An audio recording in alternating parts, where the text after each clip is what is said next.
All right, let's talk about Satan. Satan existed long before the Bible was written, and according to Jewish tradition, the Satan was what it was called, and thus Satan was the adversary who showed up when an individual stood at a crossroad and was confronted with choice. And thus Satan challenged this person in such a way that this person had to make the most appropriate choice for themselves. I don't believe that Satan walks this earth by divine appointment. I don't believe that there is a God sitting up there on a throne. God, I hope that the way God is described in the Bible, God does not exist. Because I don't want my reward for being able to make what I consider to be righteous choices and to live a life of integrity for my entire life to be kneeling at some God's feet for all eternity praising his name. That is a megalomaniacal narcissist. I'm sorry, but that's what that is. And I just don't want God to be a megalomaniacal narcissist. I don't think that that reward is attractive to many people. That I get to kneel at this person's feet for all eternity and sing this person's praises.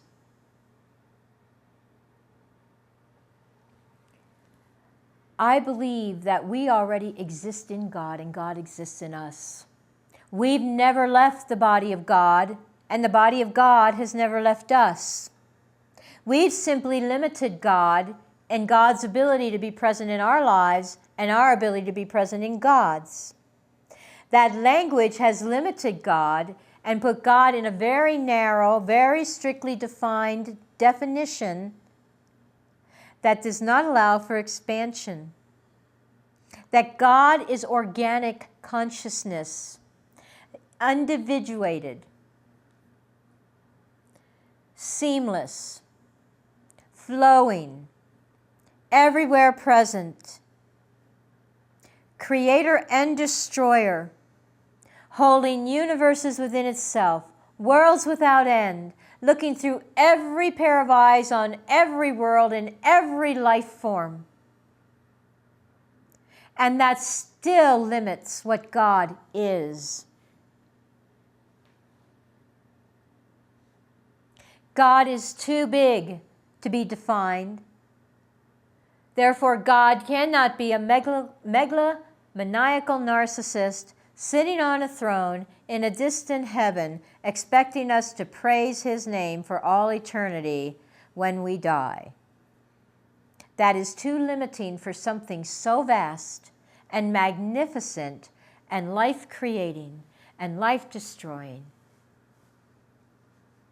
and present everywhere. It would have to be larger than a man to be omniscient, omnipotent, and omnipresent. We have given God the worst of our attributes and a very few of the best of our attributes. God lives, breathes, moves, and has its being in each and every member of humanity. God looks through your eyes, through the eyes of your pets, through the eyes of an ant. God is present in the fragrance of a flower, in the wind rustling through the leaves of a tree, in a drop of water in an ocean, in the amoeba under a microscope that was taken from pond water. And in every world, in every way, God is present. In every breath, in every movement, God is there. Wherever you are, God is. Satan, I believe, is that which rises up within us and invites us to do something that moves against our integrity.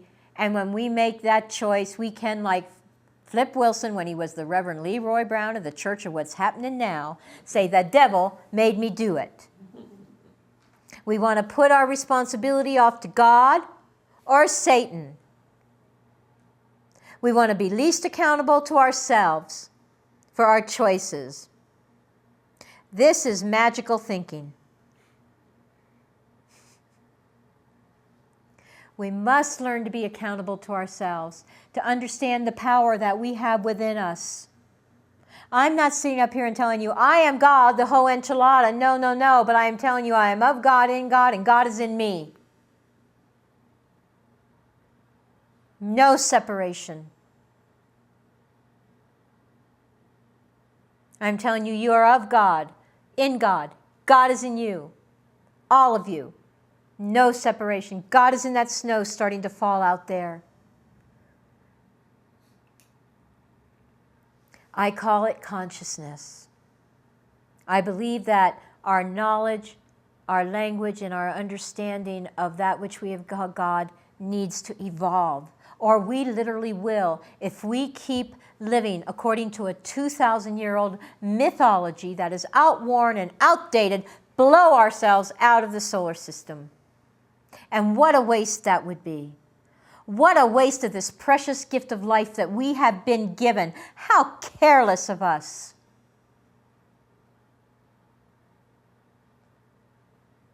But there are those systems that would say, well, it doesn't matter because it's all an illusion.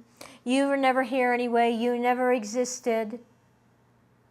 I believe we glorify God. I believe that our actions reveal consciousness. Every moment of every day, we are revealing the magnificent consciousness of this vast presence that consistently brings forth and contains within itself worlds without end, ad infinitum.